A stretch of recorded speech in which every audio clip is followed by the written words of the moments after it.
from Channel 10. Yo. Yo.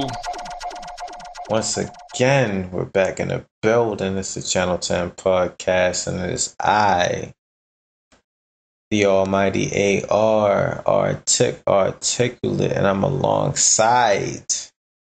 Sin God Superior.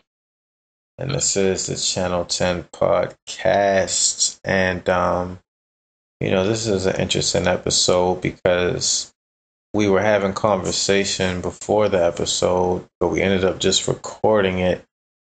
So it might just start in the middle. I gotta pick a good starting point for it. But, it was a really good conversation, I think, that we had about various mixtapes and things and blackness and race and life in general. And it'll be all very inspiring to the peoples. Yeah, pretty much all the stuff that we're known for, at least. Exactly. We do this for the culture all day, every day. But before we get into the episode, definitely need you to like, subscribe, rate, comment, favorite, whatever it is that you can do on whatever platform you listen to this podcast. Or if you want to go ahead and go to another platform and just help us out, go ahead and do that. Give us a 5-star rating on iTunes. We would greatly appreciate that. Go to channel10podcast.com. And once you go there, you can listen to all of our back episodes. In addition, you can click on the store link and order some Channel 10 podcast merchandise. Anything else? No, I think that's it. That's it. I know there's a lot. Thank you for listening. And let's get into this episode. Peace. We used to be like CNN Channel 10. And we used to think that people would catch on. But if you're not from Queens, if you don't got Time Warner or whatever, like, well, I didn't know that. Do it, yo. Yo, word up, man. It's a different channel, son. Word up, on, man. Word up, watch the channel, son. Different plane now, man. It's all good. Word up, all good, baby, in every hood, son. Word up, yo. CNN Network, Channel 10. It's on again. Street niggas, that's grown men. Bold face, gather your face. Stay in place, yo. Crime lace. Cast more beef than Scarface. CNN Network, Channel 10. It's on again. Street niggas, that's grown men. I mean, yeah, like, I don't Gather your know. face. Stay in place, yo. Crime lace. Cast more Thinking beef about than doing that. Scarface. Like, like having these two different kinds of resumes, like one media resume and then one, CV. Mm-hmm. It is, I feel like I have like a split personality or something. Like I'm bipolar. Yeah, I mean, that's how I always have been. But I'm just like, I can't live like that. Like, and it's funny because I was listening to, Red Pill, right? Mm-hmm. And he was going in on all these pro-black type people, and he was like, and basically talking about like how everybody's kind of fighting each other, and everybody talks bad about the Hebrew Israelites and how they believe a whole bunch of nonsense, but at the end of the day, they're the ones who are like out in the street and really like doing work and stuff like that.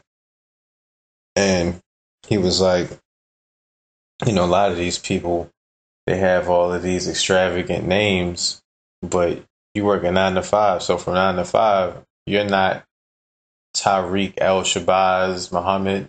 You're, PD whatever, or something like that. And so, I just thought that was funny. And I'm like, when I'm at work, I'm Zachary Leacock. When I'm not at work, I'm the almighty AR, artic, vegan rap nerd, whatever brands that I'm working on and all of that. And, when I'm out, people refer to me as different names, and there's people who don't even know my government name. So, Yeah, it's always weird. Yeah, and then, I've been in situations before, like,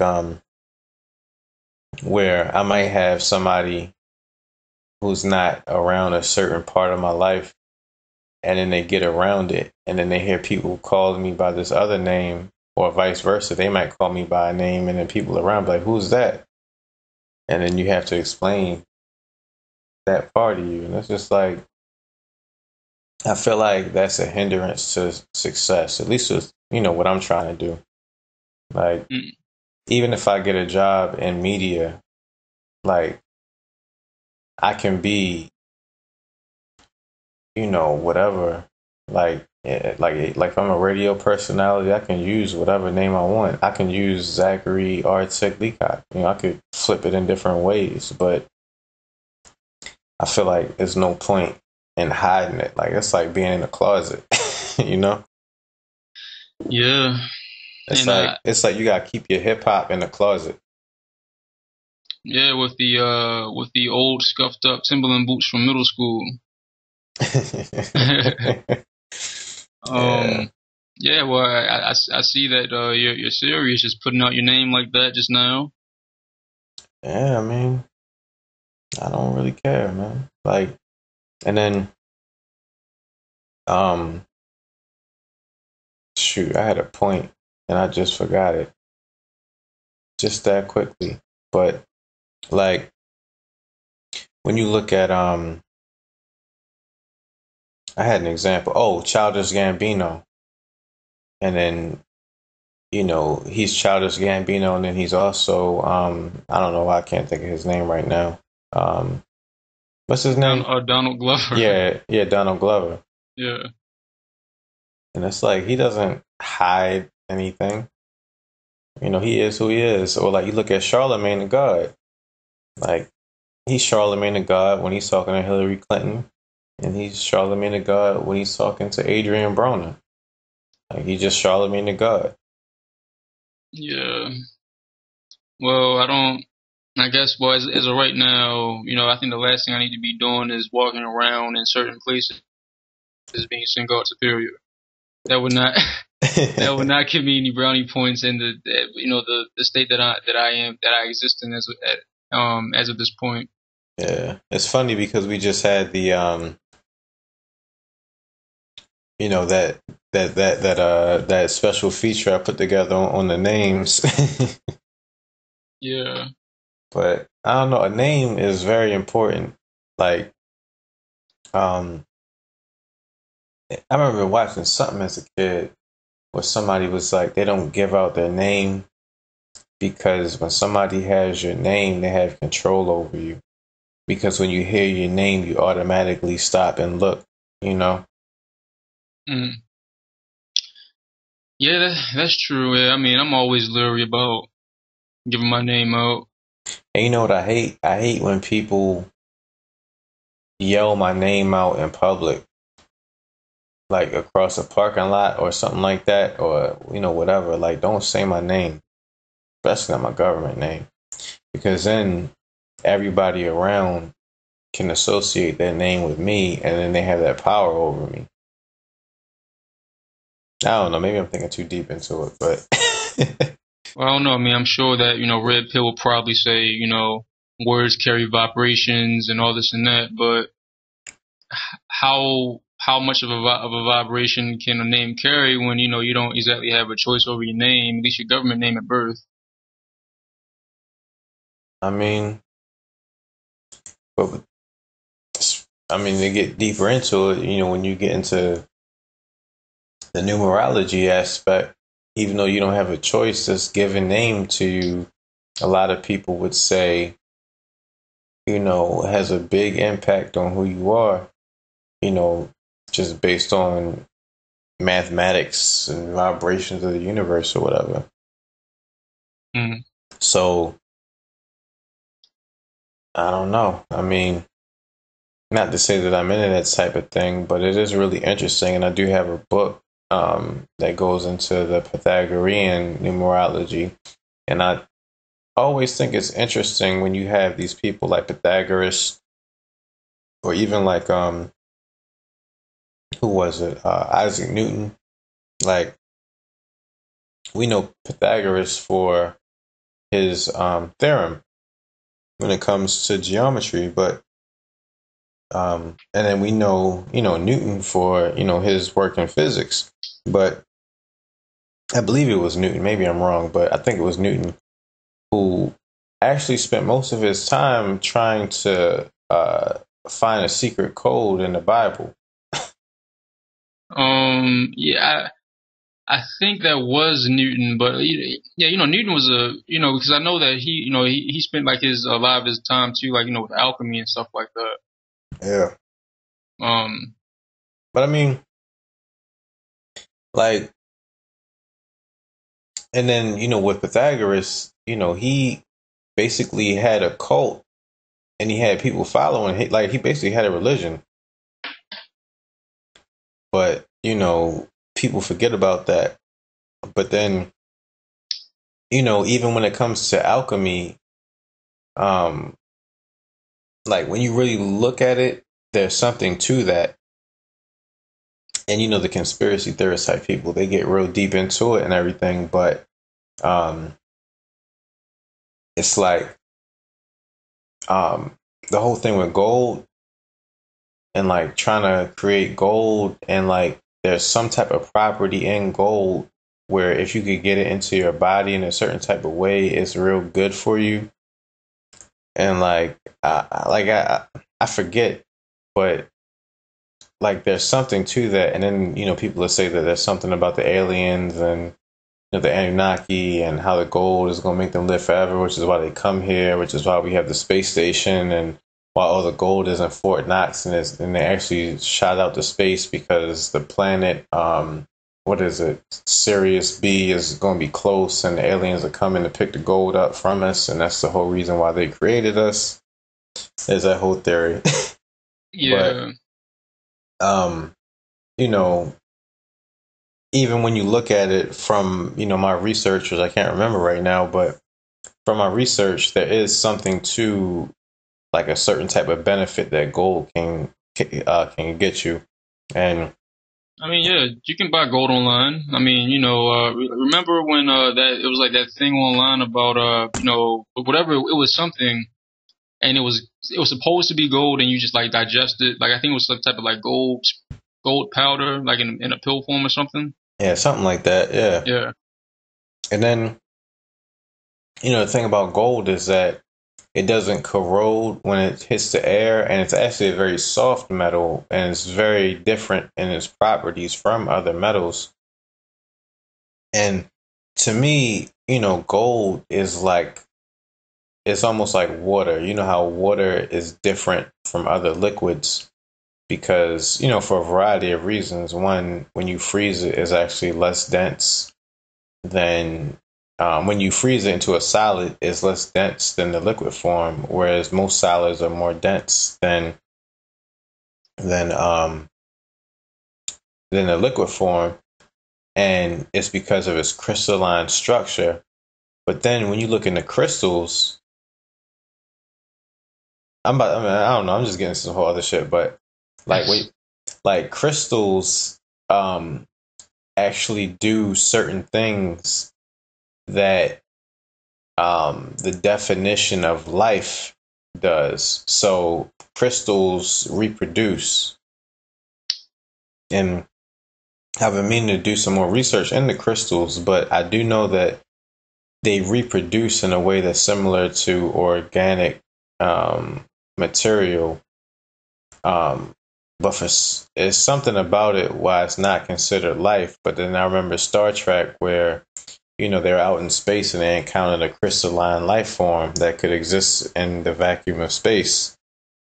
So that being said, with water being similar to gold, water being something that we need to live, and then when you freeze it, it turns into a crystal, which does things that life does. Maybe water is alive and gold is alive, or has some type of benefit to us because we need water to live. And if we could get these properties from gold, then maybe we could live forever. I don't know. Well, but, I mean, all right. So going back to this whole thing about the whole name thing, I wonder what Kunta Kinte would have thought about that.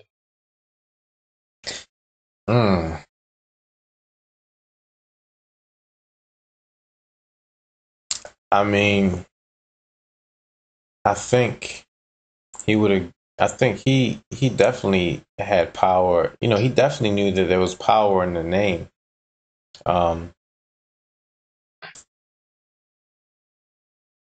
And I do think, like I do know that certain, I don't know, I feel like certain cultures put more into a name than other cultures. And he had a sense of his name. His name defined his culture and where he was from.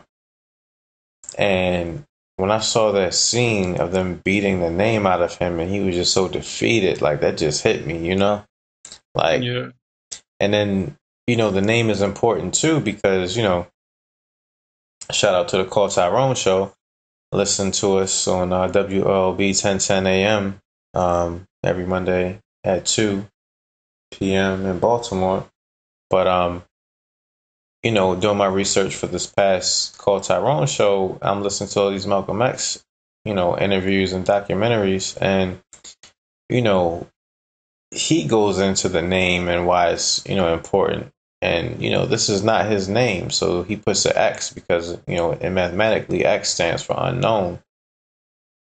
And so, you know, then when you actually go ahead and, you know, make your name, you know, you're creating yourself kind of, you know, your own self-image. And so, you know, he had that foresight to say, you know, my self-image at this point is unknown. And then, you know, with the El Hajj Malik Shabazz, you know, then, you know, he came into that name based off of his experiences. And one thing that, you know, when we did the interview with Born King, Killer Fifth, when he was breaking down his 5% name, he was saying over time, as you acquire more attributes, you can add on to your name. And he had this long name. And I think that's kind of dope because it's like, as you progress through life, you add different attributes of yourself and your experiences to your name.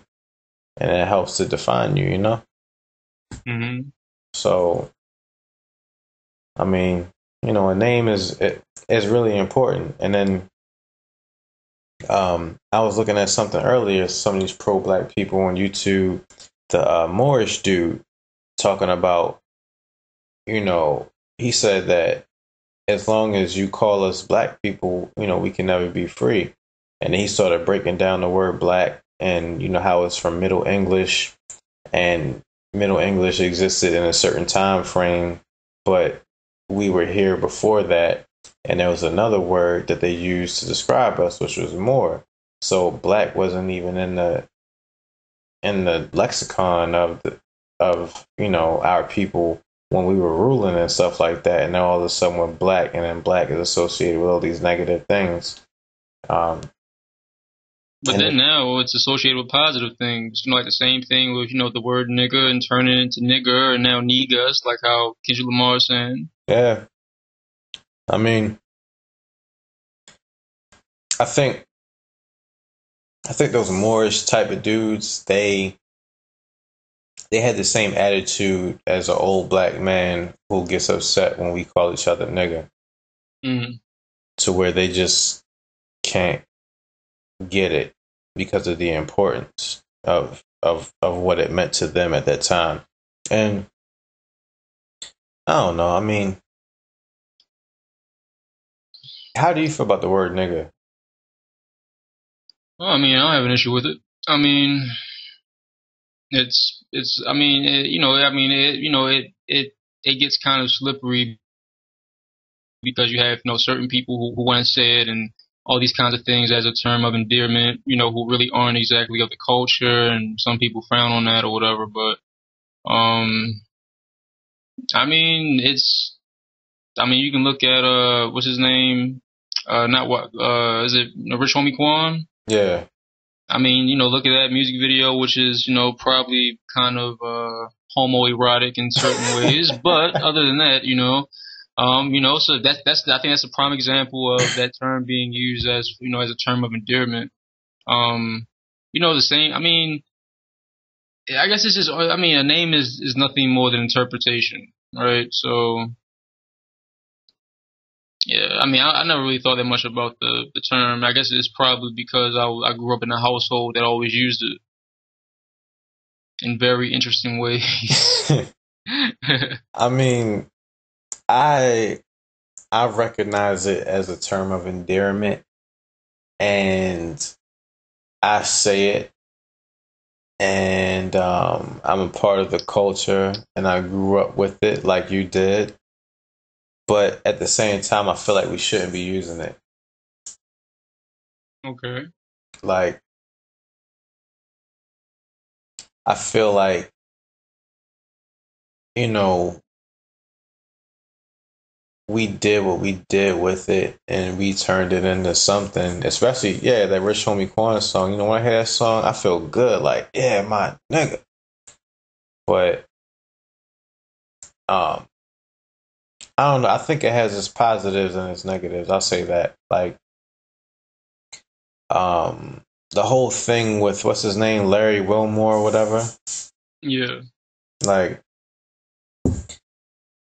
when he said it at the press correspondence dinner about the first black president, however you feel about his policies or whatever, you know, I'm not necessarily a fan of all of that, but you know, he's an iconic figure.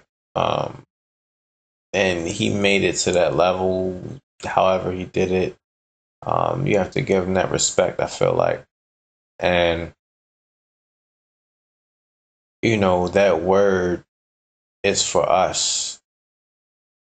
Like, you know, don't go doing that in front of white people. Like, that's our secret thing. Not to say that we're hiding it from white people or anything like that, but like, that's for us. And I think he overstepped like nigga law to me. I mean, I've been hearing more about it than me actually like looking at it. I think I saw like a little clip of it or something. No, I think I heard a clip on some type of podcast, and the issue with that is that like you have people who are coming out against Obama for not being a black president, whatever that exactly means. He's not exactly supporting certain legislation or certain things that could help out blacks.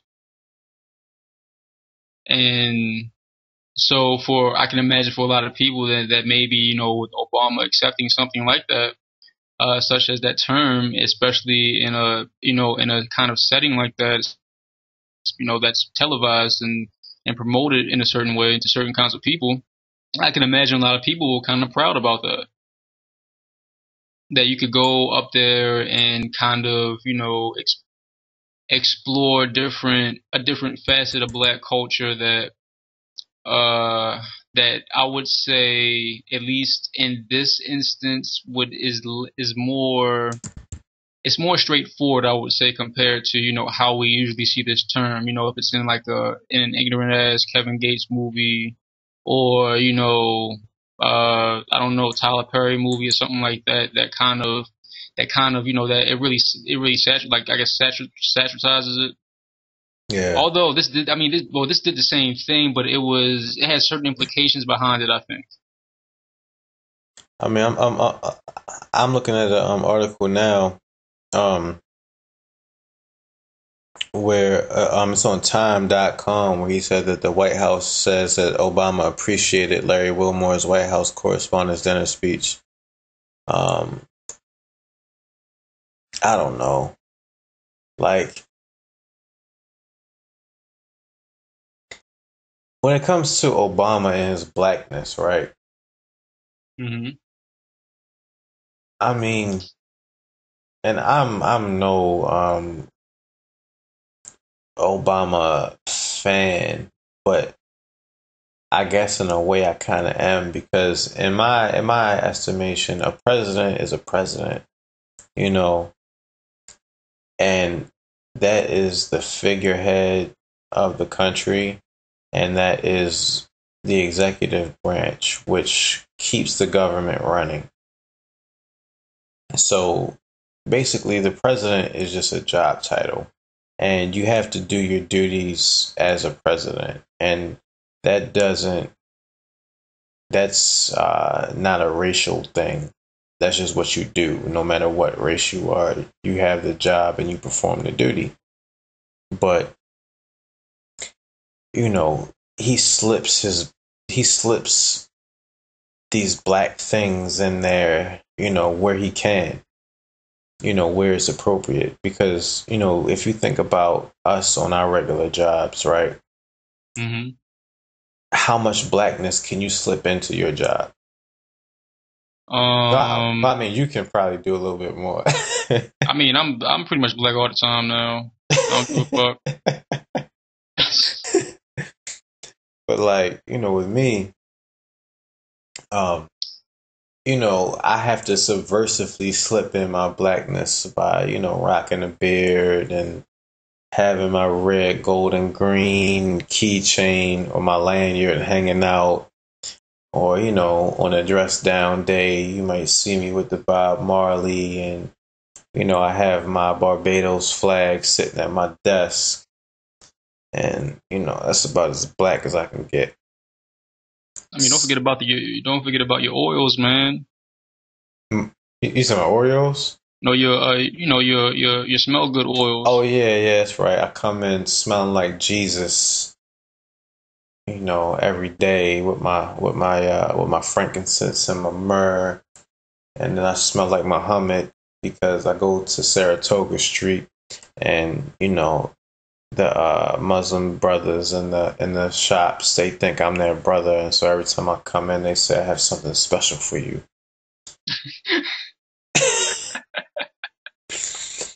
And then when I put it on, I be like anytime I get some oil, I just wonder, is my girl going like this? But when the Muslim brothers give me that expensive ass oil, like for like a five, maybe a $250 vial, that joint might be $10, and I put it on and I come to my girl's crib and she just loves it.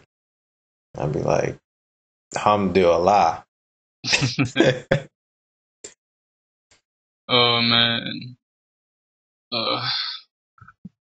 But yeah. I mean, like, well, and I kind of had this, like, when I first got here, you know, I had like, you know, conversations with myself about, like, how black was I going to get. And then, you know, I kind of suppressed it, you know, I guess my first episode here. And then, you know, after being, you know, fucked over many times, I said, fuck it. They treat me like one anyway, might as well be one. And it works for you. Yeah, I mean, I'm coming off, you know, the best episode so far, just from, you know, doing whatever, man. Like, you know, people come up to me, you know, they need help with something. I'm like, what's up? What you need? You know, or if I'm breaking down, you know, scientific racism, you know, talking about the Malay, the red man, you know, the Caucasoid, you know, I may slip some, you know what I mean? You know what I'm saying?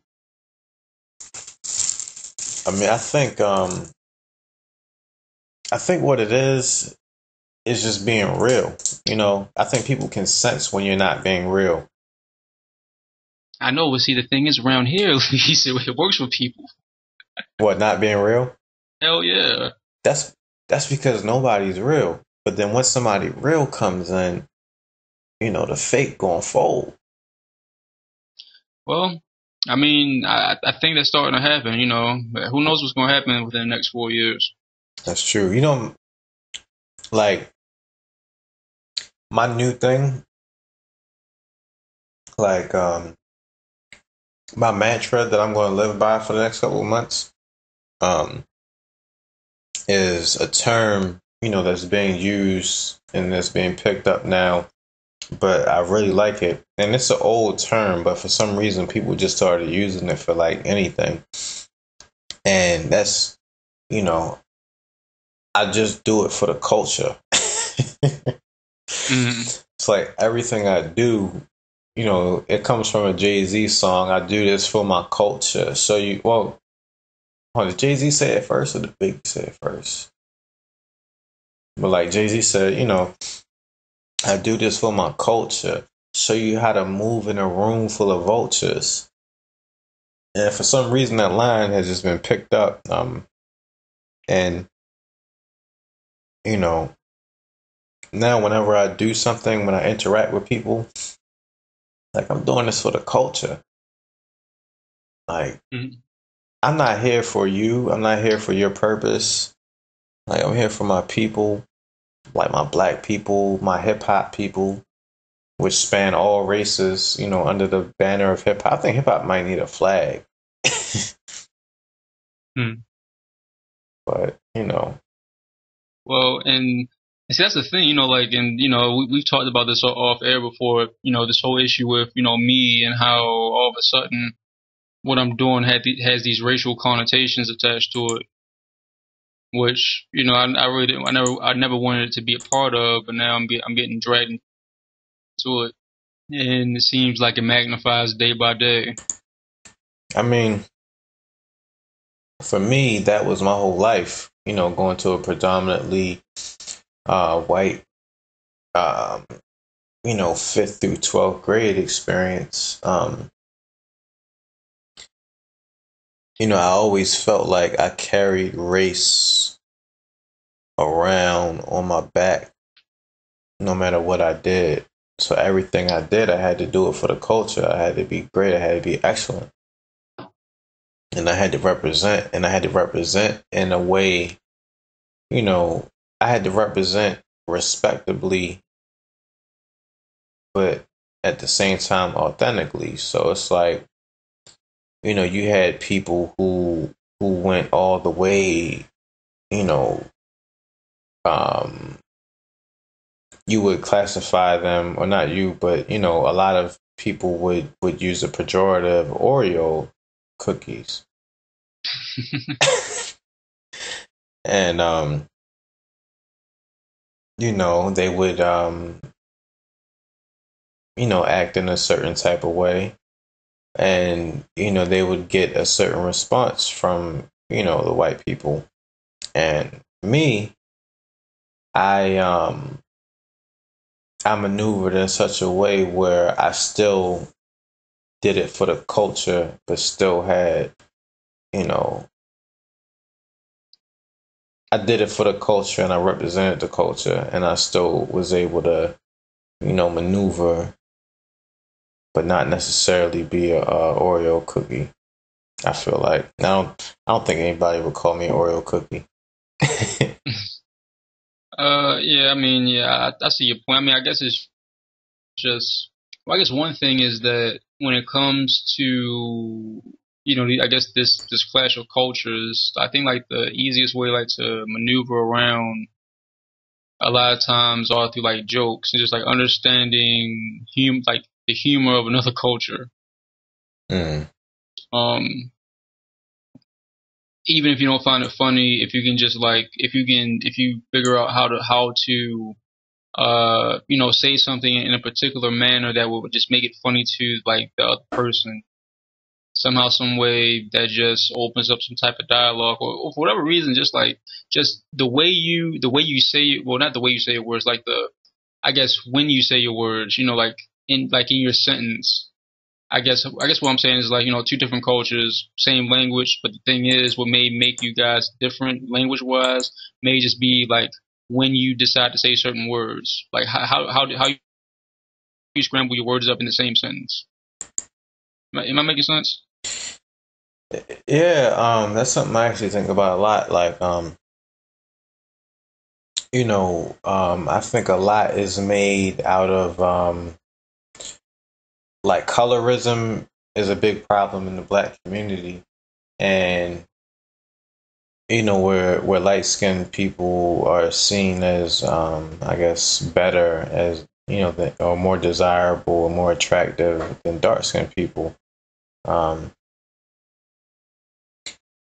not to say that you can't have a preference or whatever, but when you see a certain pattern of a certain skin tone being more desirable, and then when you go into the history of what made it desirable, going back to slavery, and going back not even to slavery, that's another conversation I want to have. But let's take it post Reconstruction. Um, the things that made the light skin more desirable. It's just like this was programmed into you. So now I've been having conversations where people are saying that they might have a benefit in the white culture in the mainstream society by being more light skinned. And my argument is that no, that's not going to give you the benefit. What's really going to give you the benefit is how you speak. Mm-hmm.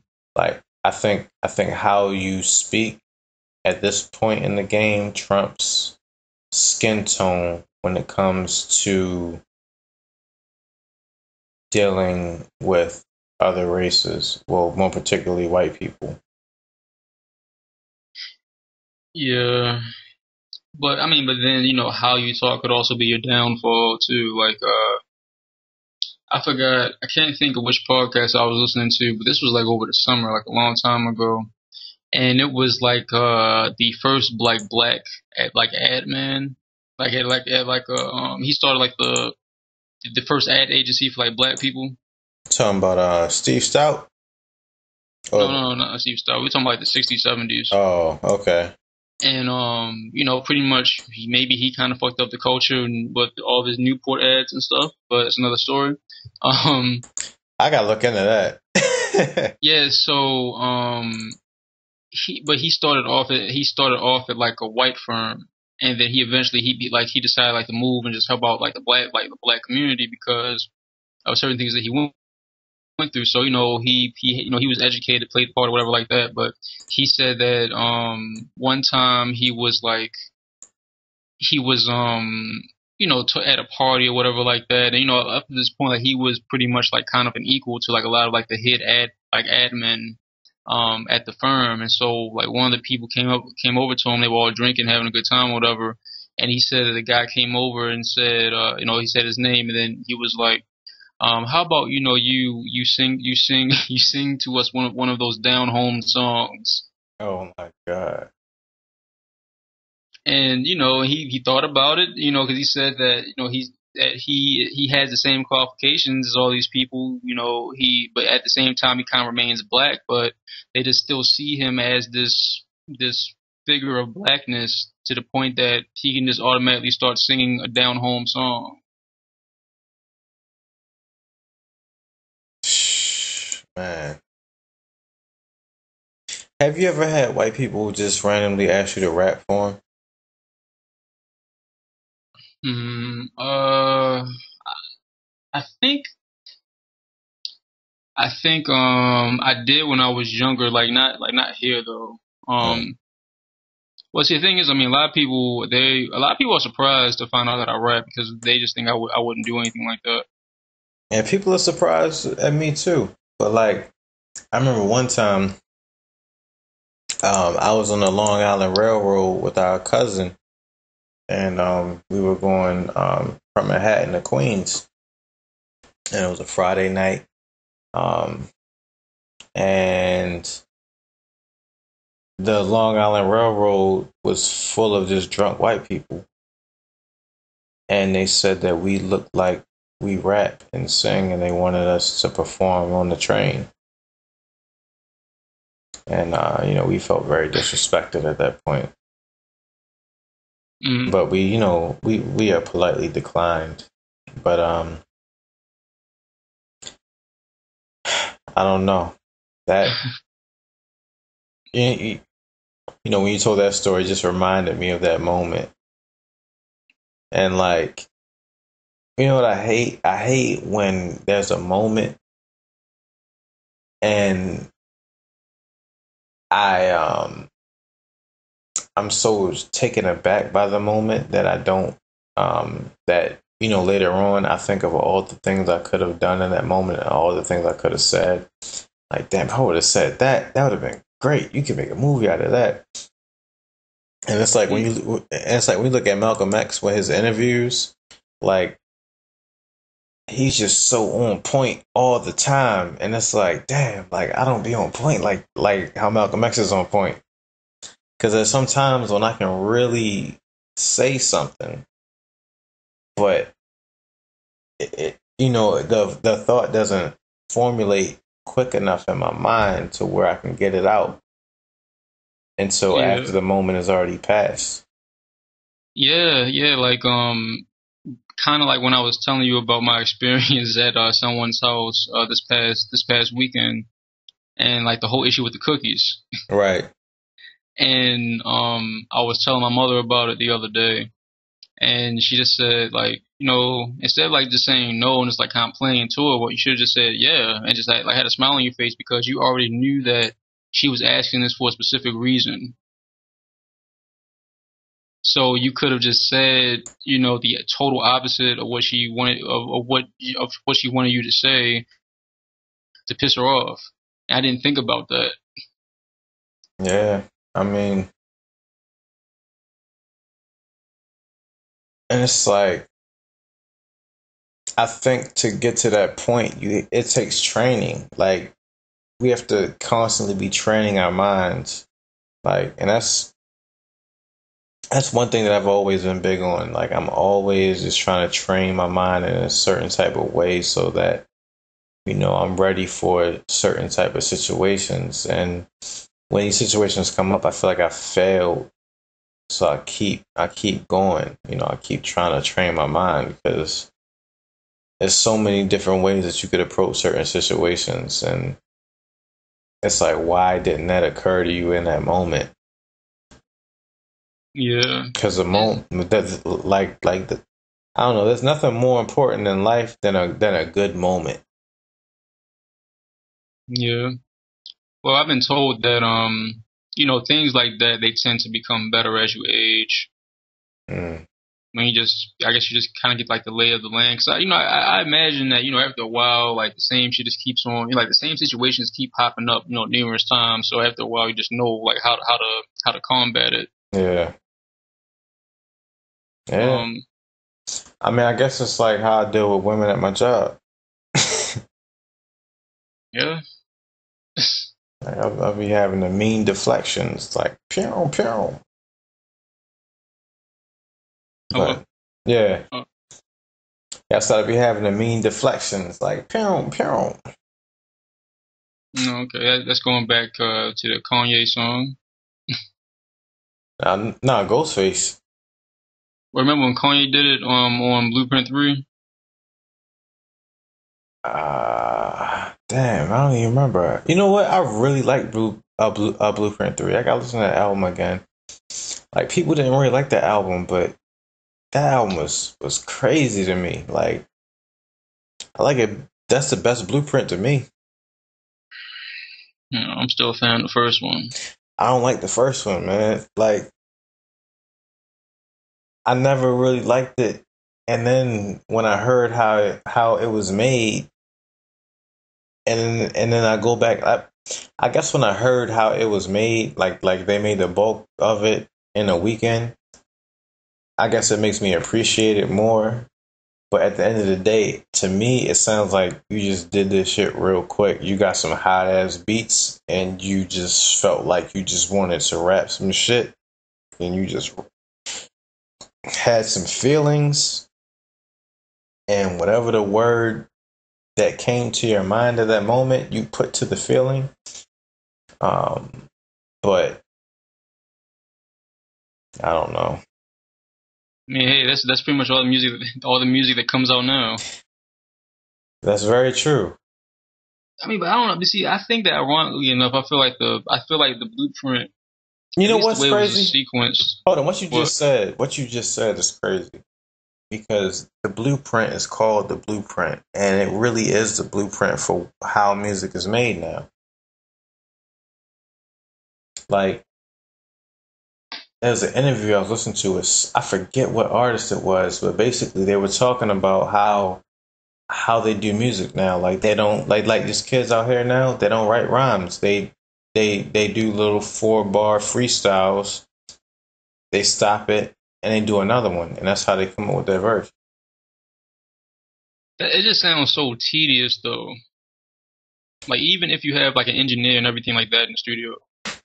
I mean, I'm not gonna lie, I do that shit sometimes, and you know, it's kind of fun because what you do, or at least what I do, is I be drunk as shit, and I just go and just say some shit, and then I listen back to it real quick, and I cut it off at a certain point, and then I just go some more. Like, I think it's really a way, like, it's really a way for you to just get some shit out there, like whatever's on your mind at that moment. So I do have a certain respect for that way of doing it. Like, I'm not mad at it. I mean, I'm not mad at it either. I mean, as long as it's done right, and I just think that like you can tell that people like Future and Young Thug, like you can tell that Future has like a regime behind him that really like gets out like a lot of that stuff.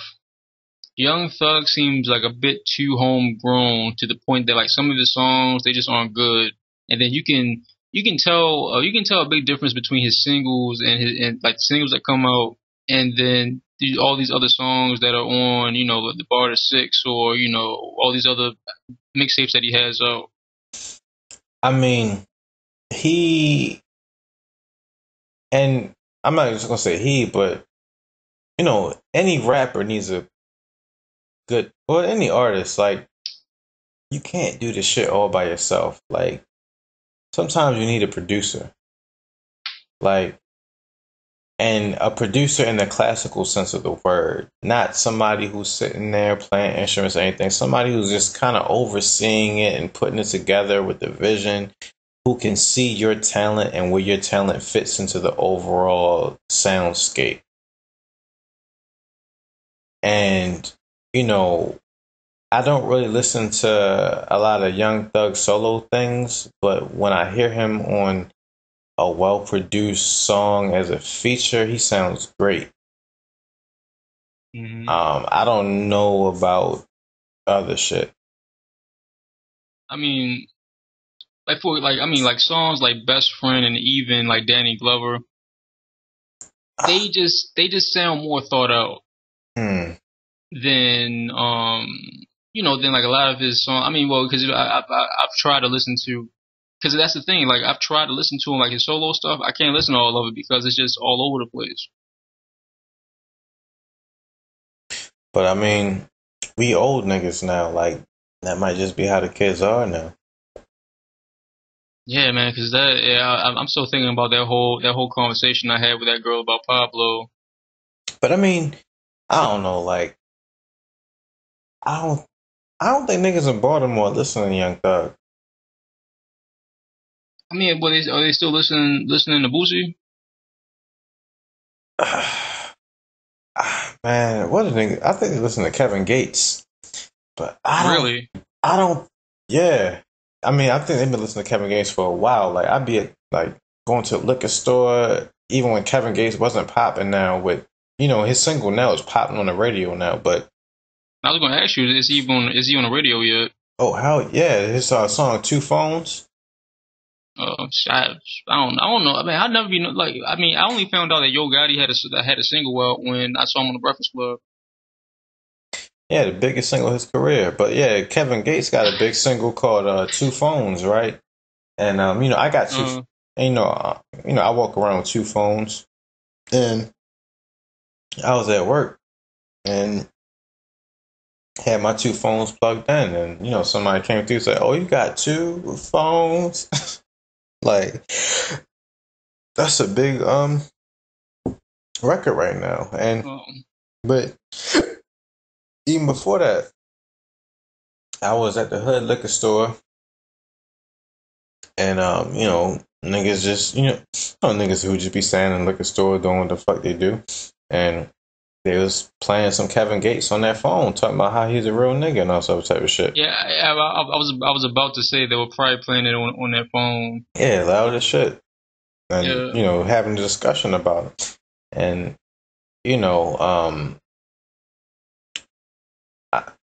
I'm trying to think what else niggas in Baltimore be listening to. I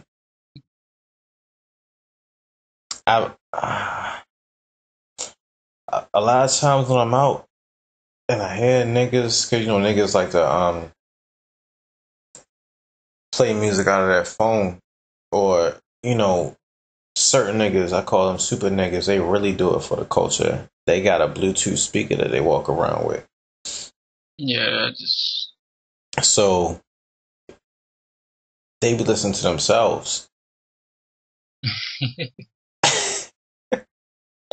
Like they be rapping and then they walk around with a Bluetooth speaker playing it. And sometimes I'm not really mad at them. Like, that's what you got to do. Because I kind of did something similar the other day. Like I was telling you, I was riding around listening to my track with the volume up in the car to see if anybody in the street had a reaction. And I had girls looking at my car like, what the fuck is that? And it's not like I'm just riding the Benz or anything. My shit looked busted as fuck. But when they heard that record, I got attention.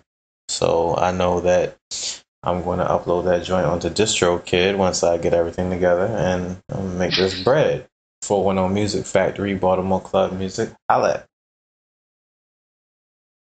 yeah. Well, I mean, I don't know. I'm still kind of shocked that people in Baltimore. I don't know. I just really thought Kevin Gates would be like a. I feel like they listen to Plies. Yeah. Niggas in Buck. Plies don't be. I don't know if he has had anything new in the past 6 months, but yeah, niggas, especially women, like they love some fucking Plies. Well, I mean, ran off on the plug twice. I don't think I even heard that. I've heard that term before, but I don't even know what the fuck that shit mean. Damn. I mean, well, and what's so funny is that the song isn't. That's the name of the song, but he only says that term once. Ran off on the plug. I've never heard that song. Ran off on the plug. Hold up. Yeah, it's a video single out.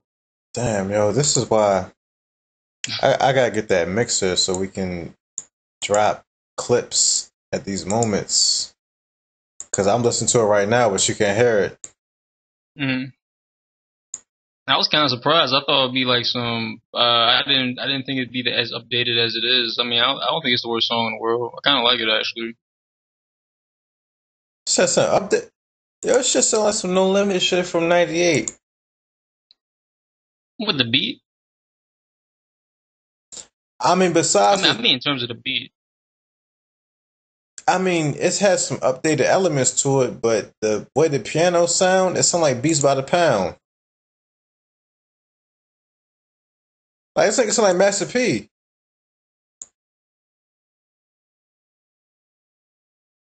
I feel like this song is more updated than that thing on that Jay Electronica song on Chance the Rapper's album.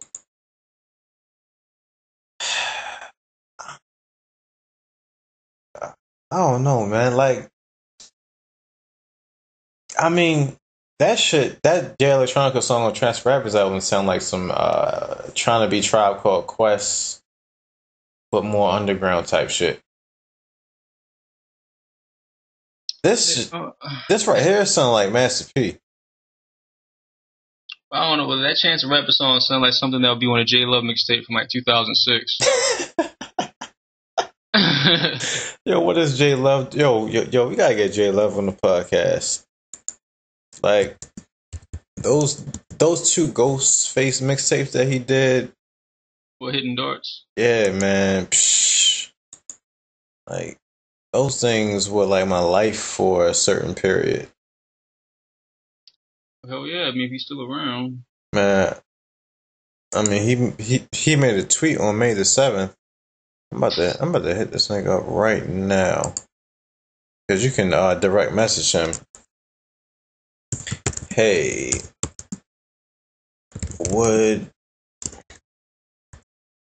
hey Jay, I'm gonna say hey. Yeah, I'm gonna say hey. We are interested in interviewing you for our podcast, would you be interested?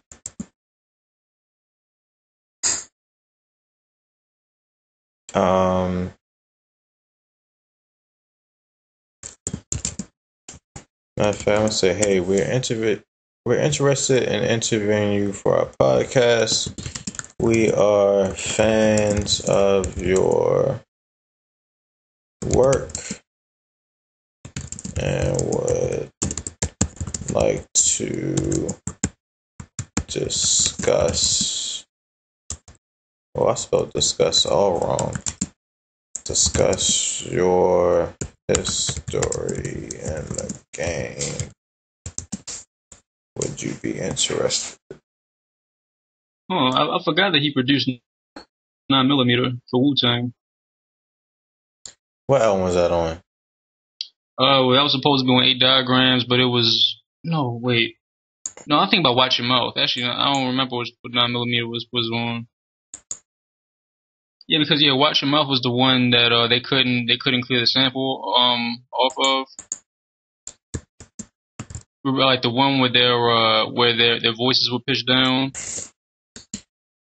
I don't remember. I gotta listen to that right now. I don't know. Maybe I'll edit. Maybe if I feel like it, I'll edit this podcast and put this in there. What album is it supposed to be on? 8 Diagrams? Yeah. Oh yeah, I did like this song.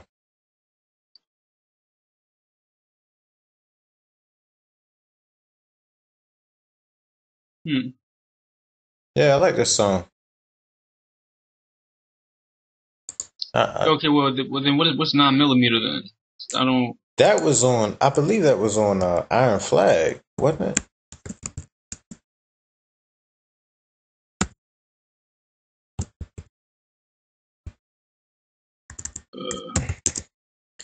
I got 9mm Bros. Hold on, that was on a remix instrumental. Method Man 9mm remix featuring Wu-Tang Clan. What is this? Hold on, was it on Wu-Tang Forever? What 9mm? Yeah. Oh, this is a remix. I highly doubt that. Oh no, it wasn't. Oh, you talking about 9mm Bros? That was on because 9mm like this is a different beat under the 9mm Bros lyrics. That was on Fish Scale. No, MF Doom made that track though. He did, yeah. So why is he? Well, I don't know. Maybe this is something we can ask him. Ghostface Killer. Yeah, he has a mixtape called Production Credits, everything produced by him. And it says, I don't know, maybe he just remixed it, I guess, I don't know.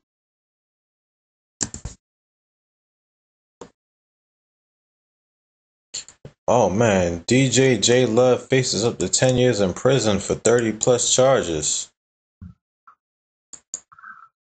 Was that recent? Nah, it's from 2000. It's from March 9th, 2011, Biggie Day.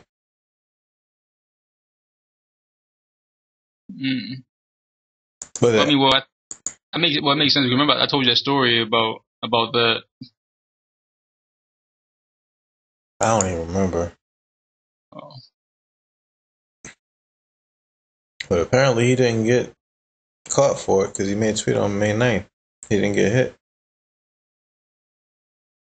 Hip hop saved his life. Yeah, hip hop, you saved me. Man, I think that's one of the I think that's one of my favorite songs of all time.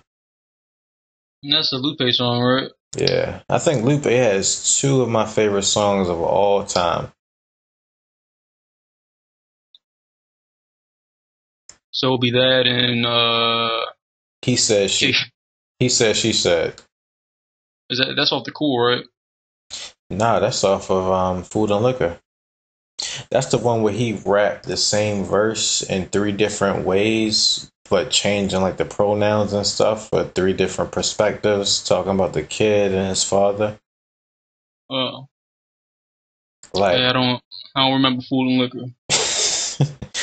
like that song was on some Nas type of rewind or some like that type of shit. Like, and he has three new projects coming out that are going to be his three final albums. And apparently he's been dropping these tracks that I haven't heard yet, but apparently they're super dense lyrically. His last album was pretty dense lyrically. I still need to listen to it. I've listened to it a couple times, but I've been meaning to like really like listen to what the fuck he's saying and try to catch everything. But it's kind of hard, especially because a lot of his references, or not a lot, but some of his references are to some anime type shit. So I'm not gonna get it, but. I mean, I like that EP they came up with like a while ago that it seems like no one paid attention to. I mean, he's dropped some songs recently that no one seems to pay attention to, but I mean, Lupe is would you say he's a B level celeb or a C level celeb? Here we go again with this. I mean, at this point, I would say that he's like on Kid Cudi's level, so like B-ish.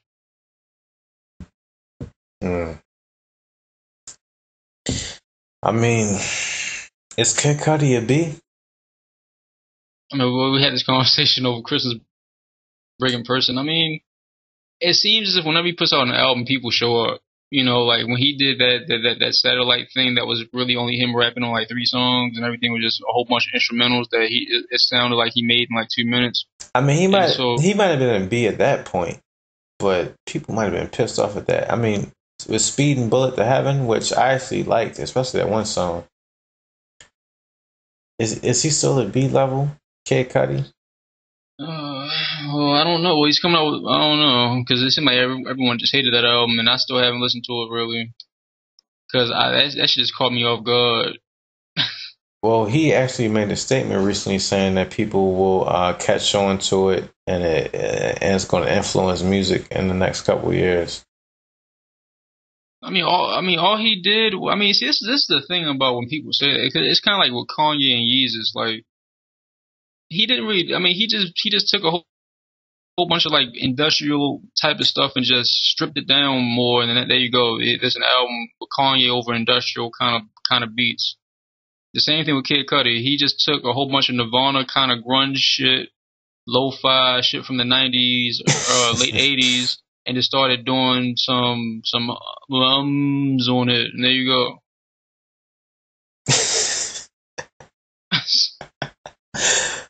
Oh man, that's so true. And I mean, what? Go ahead. I mean, well, and that's the thing. Like, I mean, because I do think that Kid Cudi is actually one of the more influential people within like the past, 10 years at this point. I mean, I think the reason why I like his new album is because I like Nirvana and that grunge type shit. So I'm like, okay, this sounds like a new version of that. But why is Kid Cudi influential? Is he influential because he influenced Kanye, who was influential? Yeah, I would say up to a point, but I would say that with because by that argument, you could say Malik Yusuf is one of the most influential people in the past 10 years. Mm-hmm. Well, this is nothing about Kid Cudi too. Is that when he came up with the whole Man on the Moon thing, and just his style in general, like. Remember like how when Jim Stone said that, when Kanye came out, it was Kanye, but then when Lupe came out, people really started like changing their whole style around. And I think that Kid Cudi did the same thing because he was even more hipstery than what Lupe and Kanye even were. And so I feel like he made it more cooler for this kind of, self-reflective, introspective kind of, druggy kind of songs that he's known for that white people relate to. Man, you're opening Pandora's box right now. Like, where do I begin?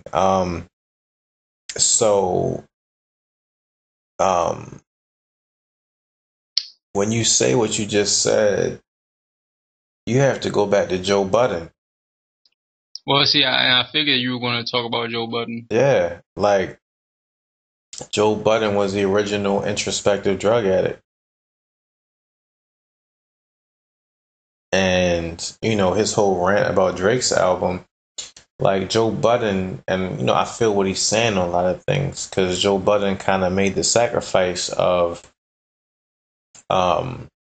putting out the type of music that he put out, especially at the time when he put it out. When you had, like, I remember the first time I heard Joe Budden, this was DJ Clue mixtape era. Don't get it fucked up like Sex on the Ceilings when them punchlines were going off. It was all about Joe Budden, Fabulous Lloyd Banks, J Hood, a whole bunch of people that I can't even remember right now. Yeah, Poster Boy. Yeah, all these different types of people. So that's what Joe Budden was. And he came out with Pump It Up, Just Blaze single. Around the time when State Property was going off, Just Blaze was popping. That was a big record. But when you really listen to Joe Budden's album, that wasn't him. Like, he had those deep introspective joints. And then you go to the Mood Music series, which Mood Music 2, I think is one of that might have been the original mixtape of somebody just doing a mixtape and putting it out there, but it's basically an album, Well, apparently Complex named it the 12th best mixtape of all time. The 12th? Hold on, Mood Music 2. Hold up. Complex best mixtapes of all time. Hold up. Of all time.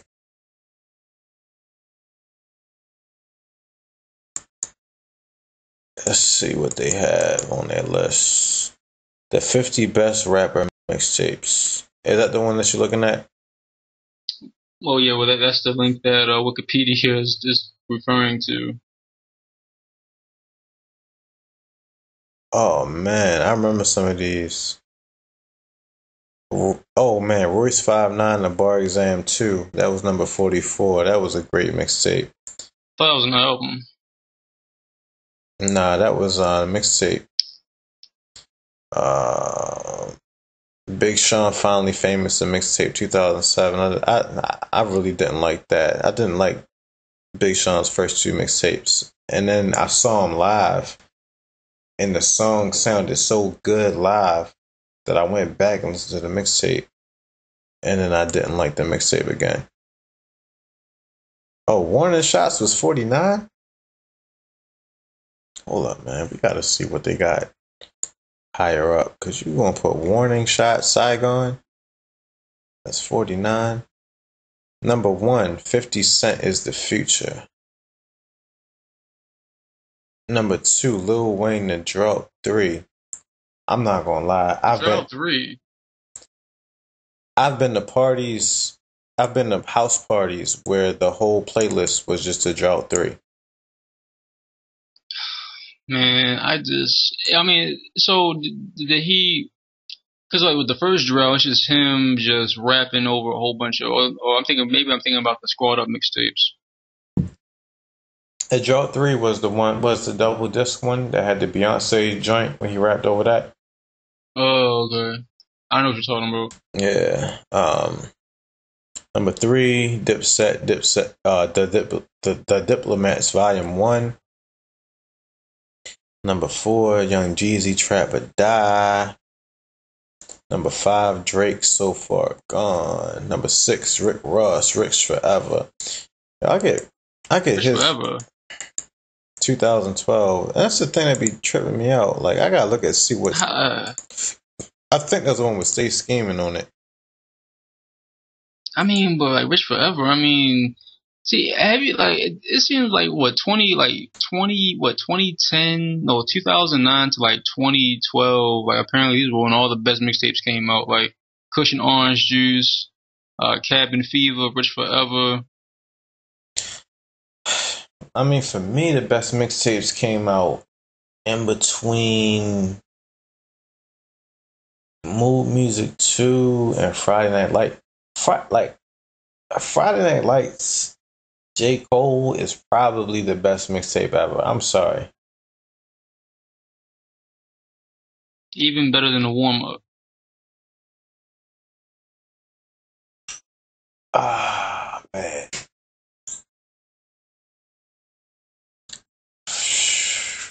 Man, I mean, the warm up got. Yeah, I'll have to say better than the warm up. Because Friday Night Lights, I mean, but to be fair, Friday Night Lights were those songs that were supposed to be on his first album. But yeah, I mean, I think I Get Up is one of those records from the warm up. The joint I Get Up is one of the like top records of all time. But Friday Night Lights as a whole, I think might be the best mixtape ever. I mean, I feel like I don't exactly listen to mixtapes all like that because I feel like you can reference way more mixtapes than what I can. And I think that's why, like, when I sent you that song from Chance the Rapper's new mixtape, with Young Thug and Lil Yachty, and they talking about people don't like mixtapes no more and all that type of stuff, like. Like, when I heard that, it was crazy because this is like the new generation becoming the old school and reflecting on a past time. So, whereas somebody from my generation, like, niggas don't listen to albums no more, they saying we don't like mixtapes no more. And then the reason why I like Lil Yachty's verse, because Lil Yachty was like, people don't respect album covers no more. And I was like, damn, like, these non-lyrical ass niggas got kind of deep real quick. I mean, but it seems like you just liked it just for the fact that they were going deep with it. I mean, because like the verses were kind of shitty, especially Lil Yachty's. I like what he was saying. Like, he gave me his whole history, like, because like, I've only heard that one Lil Yachty song that you heard and you didn't like it. But when I heard that verse, I just got his whole life right there. And I got his whole perspective. Like, that one verse, I just feel like I know everything about Lil Yachty from that verse. And I felt like he just connected with me on that verse. I mean, well, I will say with me, like, when someone comes out with a mixtape, I am kind of leery because I just get tired of just, hearing people just be, just saying, yelling on a mic on someone else's beat.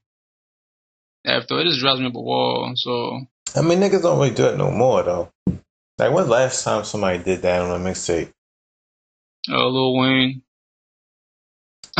Yeah, I mean, but yeah. Like, it's just kind of like his thing now.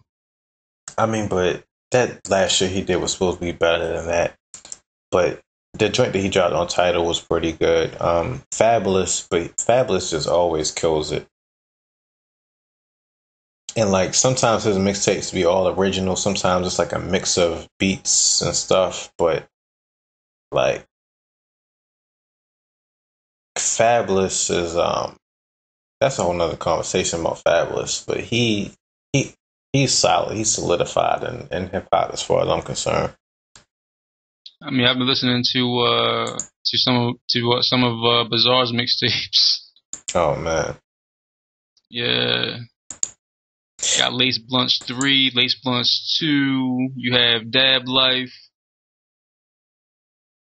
Hold on. Let me go back. Okay, so we're looking at Rich Forever. Rich Forever is not better than the Albert Anastasia. Like, the Albert Anastasia joint changed hip hop music forever. I believe it was the Albert Anastasia. Let me see. Rick Ross. That's had BMF on it, I think, right? And MC Hammer. I believe it was the Albert Anastasia, but let me get my facts straight. Yeah, MC Hammer, Blow Money Fast, Super High with Neo, Knife Fight with Cool G Rap, White Sand Part 2 with Triple C's. I got 300 soldiers. I'm a rump. Like, yo, he had some joints on there. I don't know, I feel like Gemstones, the Testimony of Gemstones is one of the best mixtapes ever. Yeah. Yeah, shout out to Gemstones. You can listen to our interview. Oh, Jay-Z #7 S. Carter collection. I can respect that. Clips we got it for cheap. Or Real Gang, we got it for cheap. Volume 2. I can respect that. Kanye West, Get Well Soon, 2003. I don't even know. I've never listened to that. I've never even heard of this. Yeah. So, when I was doing research for the article, I came across like MTV. They've written like a lot of stuff about him. I didn't know that MTV actually wrote articles in the early 2000s. And they were talking about like his Get Well Soon mixtape. I had no idea that shit existed. Yeah, I might have to And then like that's the mixtape where he just like put out that one link on Twitter and that was it. Yeah. Can you still get that shit? I think I have it. If I didn't, see my hard drive. I think my hard drive crashed, which I had all kind of crazy shit on there, but I would imagine it's on that fifth now. But with some of the beats that he was using and stuff, but that's the one where he had the Young Black and Successful freestyle, which is one of the greatest joints. Oh, #10, Lil Wayne, Dedication 2. I remember when that joint came out. #11, 50 Cent, No Mercy, No Fear. That was actually G-Unit, but man, I listened to that mixtape like crazy. Joe Budden, #12, Mood Music 2. I think that deserves a top 10, but 12, that's not bad. Wiz Khalifa, Cushion Orange Juice. I remember when that shit dropped. That shit was trending on Twitter. Yeah, how can you I don't know. I don't think enough time has elapsed where we'd be calling certain things like that best mixtapes ever or whatever like that. Which one? Cushion Orange Juice, Rich Forever. Yo, Cushion Orange Juice came out 2010. That's 6 years. I mean, look how long it took for people to look back on all these other rappers. Danny Brown, Triple X, 2011, #14. Really? 15, A Kid Named Cudi. 16, T.I. Down with the King, 2004. That was when I was hating on South music, so I need to go back and look at that. #17, Gucci Mane, Gangsta Grills, the movie, 2008. #18, A$AP Rocky, Live Love ASAP, 2011. I would put that up higher, actually. That's one of my favorite mixtapes. #19, Nicki Minaj, Beam Me Up Scotty, 2009. I think that came out before 2009, just because I was around. S. You can tell this S. Car thing is dated. Is looking on the track list. Blunts and Armadale freestyle. Hold up, number 20, Wale, the mixtape About Nothing. I actually think that's a great mixtape, and More About Nothing. I don't know if I'm biased to my DM Venus, but that joint was crazy. #21, Joel Santana, Back Like Cook Crack. I think I might like Back Like Cook Crack 2 a bit more, but I feel you. Number 22, Lupe Fiasco, Fahrenheit 115 Part 2, Revenge of the Nerds. That might be able to be a little higher. Number 23, J. Cole, The Warm Up. How you put The Warm Up before Friday Night Lights? I mean, I guess you could, but I don't know. Number 24, Lil Wayne, No Ceilings. 25, Jada Kiss the Champ is here. They put no ceilings at number 24. Kind of surprised. I mean, that shit, man. I mean, them records got played on the radio like how G-Unit records did. I know, but I mean, I feel like that was like pretty much his last hurrah. I still got faith in Wayne. I mean, his joint with 2 Chainz is pretty nice. His album that he put out was pretty good. That mixtape that he put out was wag as shit. At the end of the day, he's still making some decent music. I mean, yeah. I mean, he's still getting his plaques here and there on being on people's singles. Number 26, Earl Sweatshirt Earl, 2010. I never listened to that. Number 27, 2 Chainz True Real Legend, 2011. Was that where Riding Around I'm Getting It? Yeah. I didn't like that mixtape. I didn't listen to it. Number 28, Currency, This Ain't No Mixtape, 2009. And Covert Coop needs to be up there. Number 29, Lil Boosie, Superbad, The Return of Mr. Wipe Me Down. Ugh. Does not sound right. Number 30, J Electronica. What the fuck is a J Electronica? I mean, hold on, wait, can you even call that a mixtape? After creating an internet buzz with the incredible song Eternal Sunshine, this mixtape started appearing on blogs, all of his wizardry. I mean, I guess so. That's the closest thing you have. Number 31, Meek Mill, Dream Chasers. I think Dream Chasers 3 might be better. Number 32, Fabulous, There's No Competition. I think the Soul Tape 1, 2, or 3 is better. Not to say it's not bad. Number 33, Max B and French Montana, Coke Wave. I think that... I feel that should be higher. Yeah. Number 34, Joey Badass, 1999. I actually never listened to that. Number 35, G-Unit Radio, Part 1 through 25. I hate when people do that. Like, why? Like, yo, you gotta pick one. Yeah. 36, Chameleon, King Cooper, The Mixtape Messiah. Number 30. I vaguely remember that. Number 37, Crit was here. That shit should be higher. Number 38, Tyler the Creator, Bastard. I thought that was an album. Technically, it was a free album. Number 39, Juicy J and Lex Luger, Rubber Band Business 2. I think you can. Nah. Number 40, Yellow Wolf Trunk Music. That was pretty good. Yeah. Mixtape. Yeah. Number 41, Gucci Man, Chicken Talk. Oh no! Oh Lord. That's like super early Gucci. Well, not super early, but matter of fact, did you listen to that mixtape that technically Gucci Mane and Zaytoven came out with like some months ago? It's something from the basement, and it was like old, like early, like some of the first stuff that they did together. Nah. Oh God, it's kind of bad. Yeah, you can tell Zaytoven made the beats, but he was still trying to like figure some things out, and it just didn't have like the best quality. I mean, it's interesting, like just looking at it as like listening to it as an artifact. Yeah. More so than just listening to it for pleasure. I mean, it's like when a dude from Houston put me on with the early Paul Wall and Chameleon stuff, like from the 90s. Like when I heard that shit, I was like, "Yo, this is crazy." Like, I'm not gonna say they had the best songs, but lyrically they were just going in. Kind of remind me of like, how we were in middle school and high school and stuff. Mm-hmm. Number 42, T.I. and PSC, In the Streets, Part 1. I remember them PSC mixtapes used to be like going off crazy. Number 43, Action Bronson and Party Supplies, Blue Trips.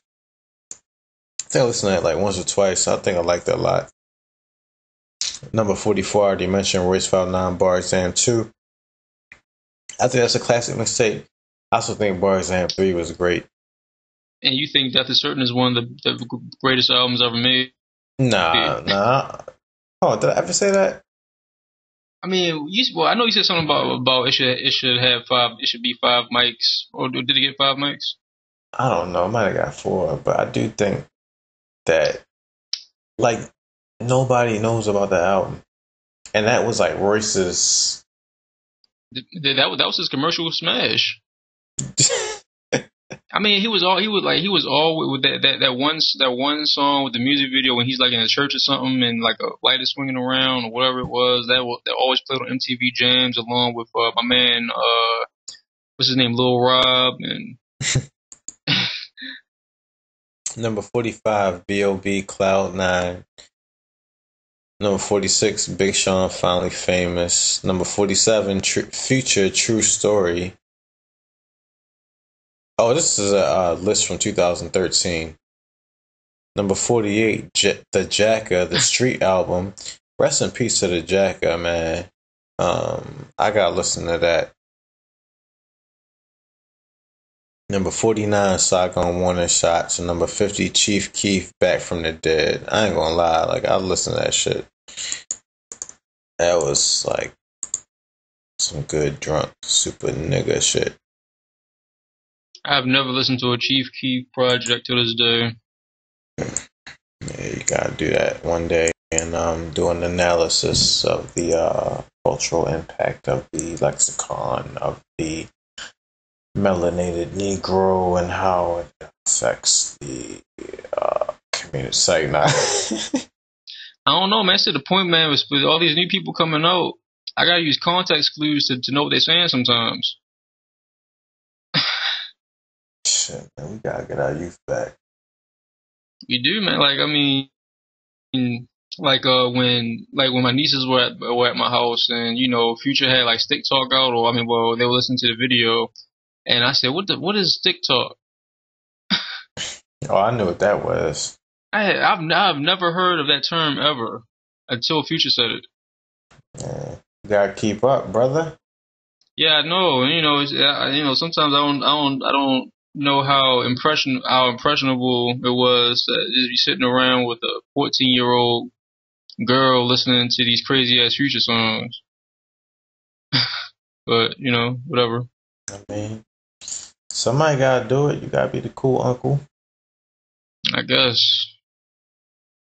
But shit, this man late. Niggas gotta go work for the white man tomorrow. So I think we should conclude this. This is a whole bunch of rambling. This is probably this is like the episode about nothing for real. I mean, I think our Perky Sunken episode was probably more rambling than this one. This one actually was kind of more focused to me. We had like a good train of thought with like the whole drug talk for like a good minute. But yeah, channel10podcast.com, log on. If you like channel10podcast.com, then you can go to ZacharyLeacock.com and get your website design. And forget all that Squarespace bullshit, because I'm in the building. And you can go to audible.com. You can go to audibletrial.com/channel10. That's channel and the number 10. And you can sign up for a free 30-day trial. You get you a credit. You get you a free audio book. You go get D. Watkins' book, and you go listen to that because we're setting up an interview, hopefully. I probably shouldn't say it just in case it doesn't come through, but fuck it. From listening to his interviews, I got it with my free credit. I'm not gonna lie, I did, because I'm a subscriber to Audible because it has greatly impacted my life. So I got it. So I think you should get it too. That's real talk. Support us on Patreon, patreon.com/channel10podcast.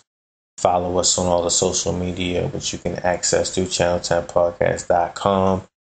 You can email us at channel10podcast@gmail.com. And you can give us a call and you can leave us a message.